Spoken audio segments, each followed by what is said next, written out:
staying in the COVID realm, one thing I forgot to put on our list was when we've talked about it before, but are we still gonna operate with the disillusion that YouTube is freeform media or no? Can we finally put that to bed now? Like, are we good? We good with like YouTube is not freeform media, right? Okay, that shit.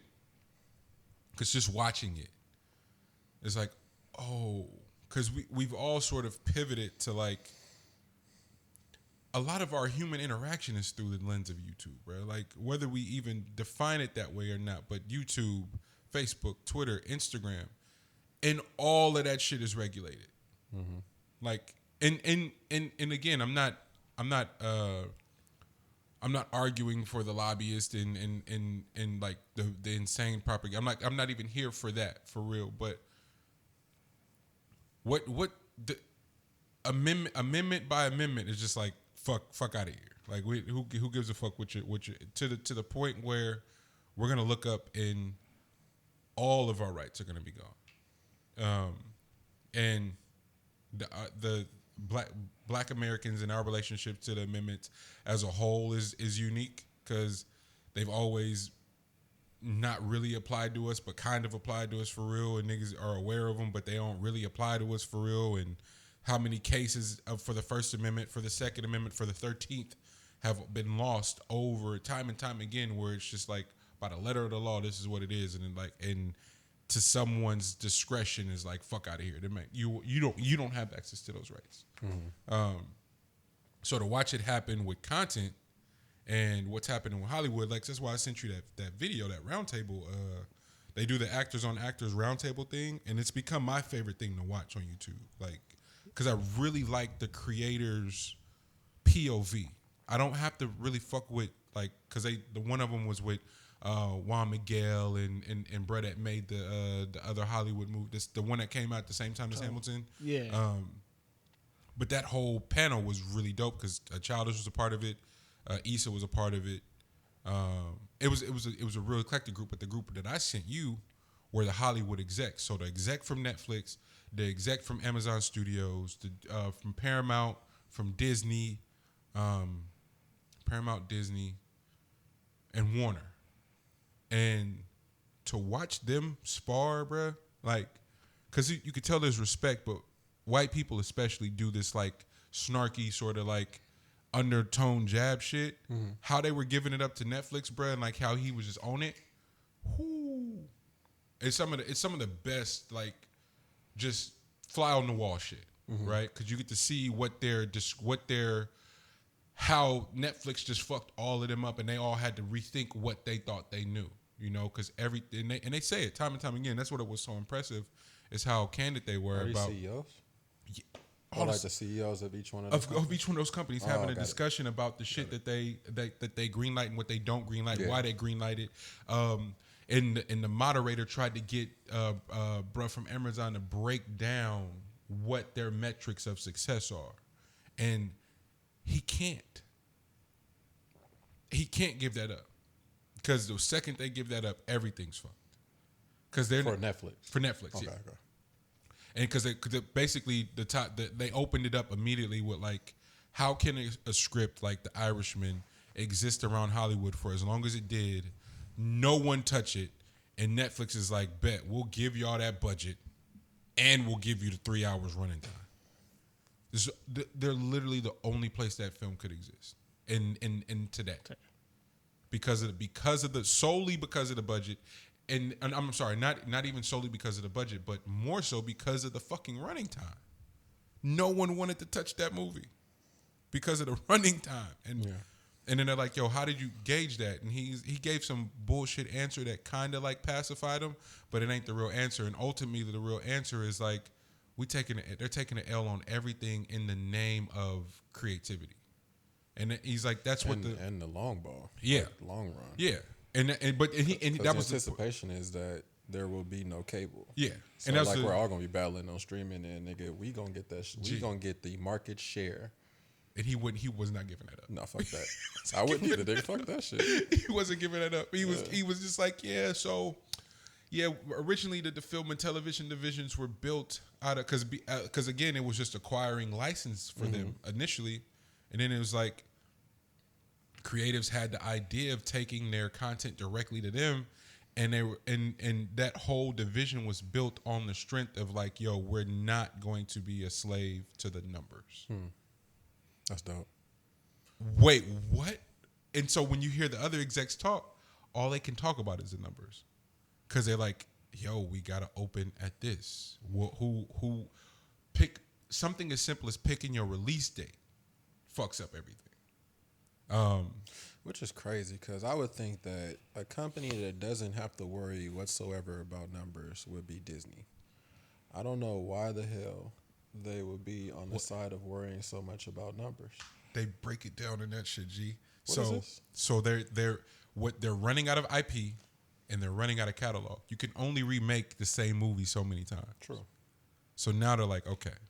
So they did, but you mean like they didn't invest in the next gen basically? They just didn't make any new shit. They're literally remaking their IP over and over again. Like that was like what Pixar was for, and then like what like.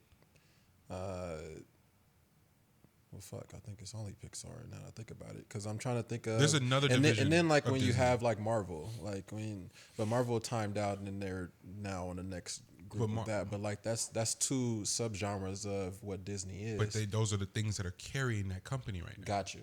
And so they talk about. So they don't have like any. Right now they're just acquiring. So like they're just making live action Aladdin. They'll keep doing that till they run out. Then they acquired what was that? Star Trek or Star Wars. Yeah. Okay, got you. Okay. So then it's like, what do you do after that? And to watch them have that conversation, I don't know. It was a money thing, but it was more of a like, and this is back to my YouTube point, was just like, oh, what these regulations are sort of forcing people in, because they had to have a whole discussion around the Joker. Some of the rhetoric in the Joker and the narrative, and like how much debate was in there about even releasing that film because of how it tested and what it was called. It wasn't going to cause violence. I forget the movie that was parallel to that was being tested and run at the same time. I forget what movie it was, and they couldn't put it out. Was it the movie that finally got released? What is it? Where with like remember the election people are hunting people, like.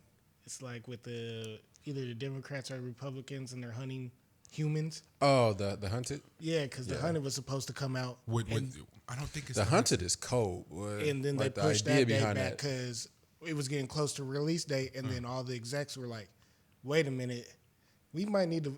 Is that the one with the school shooting shit? It was whatever it was happened at the same time as one of the school shootings, and they were like, "Nah, this is insensitive," so they scrapped it. The week of the release, fam, not in the middle of the production, like they were done and didn't put it out. I think I remember that too. I don't think it was the Hunter for that one. Yeah, but I can't remember what the name of that. I do know what you're talking about though. That's interesting. Yeah. I highly recommend. I just shared the link. Yeah, appreciate it because I need to watch it too. Yeah, because yesterday I was like, bro, what it like just we all film buffs for different reasons, but have that like that one thing is in common, and to watch watch it be such a tactful conversation that expounds well beyond creativity, but how they can still make it feel like creativity is at the forefront driving that is fascinating, and we're talking about billions of revenue. So to even think that this the regulations that are being had via social media platforms don't somehow impact Hollywood is laughable. Mm-hmm. And we're seeing that just based on the coverage of COVID. Like if the rhetoric is remotely distasteful, not in alignment with whomever, that content is being taken down, or at the very least being buried, and to think that they don't have the capabilities of that is laughable as well too. I don't know. I've had an interesting time like tracking that shit. Interesting.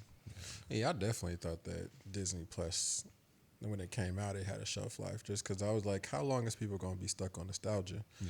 Like you can only watch. You so said much, you did say that. Yeah, you like did say that. like how much nostalgic things can you watch? You know what I mean? Like before long, it's gonna get tiring. Like yo, childhood isn't as amazing as you thought it was. You know what I mean? Like you're gonna be fixated on it for a second, and you be like, nigga, this was really the type of time I was on at this time. Nigga, this shit is trash. Yeah. And then you're gonna be on to the next thing. So that was interesting though. But I really gotta see that. Please watch that. For me, with like the whole Disney Plus thing, I thought that was them like, okay, we can try a whole bunch of shit and just put it out on Disney Plus, but they're not even doing that. And I'm like, it's kind of a waste of space at this point, because this would be your perfect time to just try new shit, make what original the fuck content, ever you can and throw it out. And it's not like you guys don't got the money to do it. It's got to make them nervous though, like the Netflix, the Apple Plus, Hulu, Amazon, like the way they giving it up, and you only need a few of them to catch for real. Exactly. Like to like breaking the internet has value. Like what that formula looks like, who knows? But we know like Tiger King literally going viral and trending for the first fucking 3 weeks of the pandemic held an enormous value for Netflix. Completely. What that means and what it generates to, I'm fascinated to know. And bro wasn't giving it up. That's what let me know he was on some shit, because he's so cool in there, and his presence make them and the woman from Amazon too, like them two in that room, you could tell that they don't want them in there, just because of how they get How they get down. The creators got all the power, so I'm not taking none of my content to them to Paramount, Warner, Disney first. I'm going straight to Amazon or Netflix. Was get it back. Was anybody from Apple Plus in there? No.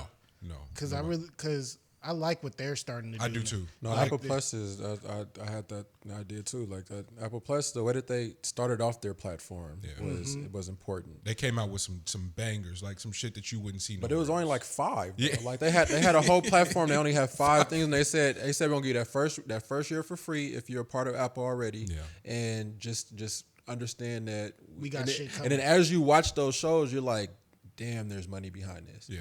You know what I mean? Like you got a chance to see people really go through with their full thought process. Because like M. Night Shyamalan in that The Servant, you know what I mean? Like that's a full idea that has multiple ways that it can go. That don't go through the channels of Hollywood studios are like, you got to take this out, you got to take that out.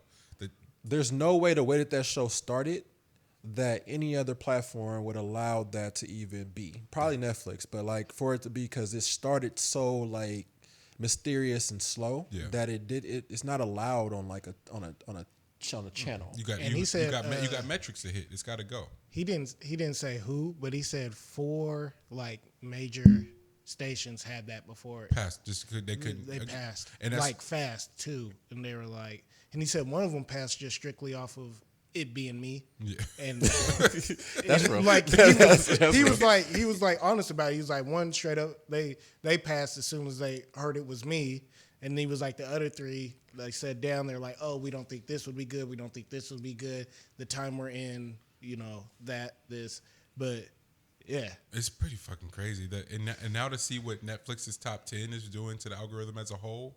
Like shit that has no business getting watched is getting watched because they're going, hey, this is what the world is in on. You want to be in on this conversation? It's the equivalent of trending.